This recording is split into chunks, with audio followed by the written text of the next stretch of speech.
4-5 ঘন্টা নাচ থাম গান অনেক কিছু হয়েছে, সেখানে কিন্তু জাতীয় সঙ্গীত হয় নাই, সেখানে পতাকা উত্তোলন হয় নাই। যে স্বাধীনতার বাংলাদেশের স্বাধীনতার বিপক্ষে থাকবে সেই রাজাকার। সাংবাদিক আইনের ঊর্ধ্বে না। হত্যা মামলা দিলেন কেন? এখন পর্যন্ত তারা তাদের ভুল স্বীকার করে নাই এবং বাংলাদেশ স্বীকার করে নাই। আপনি দেখেন সরোয়ার্দীতে একটা বিশাল সভা হলো, হ্যাঁ, সেই সভায় 4-5 ঘন্টা নাচ থাম গান অনেক কিছু হয়েছে, সেখানে কিন্তু জাতীয় সঙ্গীত হয় নাই, সেখানে পতাকা উত্তোলন হয় নাই। তারা তো বেশি বেশি করা উচিত ছিল, করে নাই। অর্থাৎ দেশের যে প্রতীক, স্বাধীনতার প্রতীক, কোনো কিছুতে তারা ইয়ে করে না, মানে না। যে স্বাধীনতার বাংলাদেশের স্বাধীনতার বিপক্ষে থাকবে সেই রাজাকার। এবং যে একবার মুক্তিযোদ্ধা মৃত্যুর আগ পর্যন্ত সে।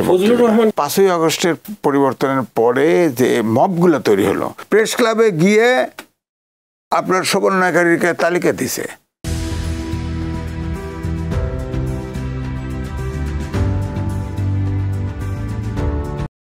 এরা ফৌজিবাদের দোষর, মেম্বারশিপ চলে গেছে, প্রেস ক্লাবের মেম্বারশিপ চলে গেছে।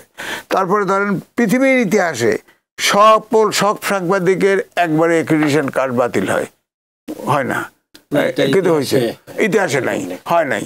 তো এই জন্য দেখেন 116-60 জনের মতো সাংবাদিক অ্যারেস্ট হয়েছে।